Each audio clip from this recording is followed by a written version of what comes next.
I have had sinus issues for a very long time, constantly with sinus infections, constantly getting antibiotics. It would get cleared up, but it would always seem to come back. I came in for a consultation, took a brief x-ray, and this showed that I had a massive sinus infection, and we scheduled the surgery. I had it last week.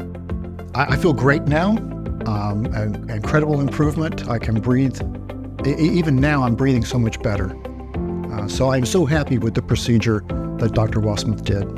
Many Americans suffer from recurring or persistent chronic sinus infections. The providers at Capital ENT Sinus Center will work with you to help control and treat your sinus issues. If you are suffering from recurring or chronic sinus inflammation, your otolaryngologist may recommend additional treatment. 9 out of 10 patients notice significant improvement in their symptoms after balloon sinuplasty and would recommend the procedure to family and friends. Come see the specialists at Capital ENT Sinus Center for all your nasal and sinus needs.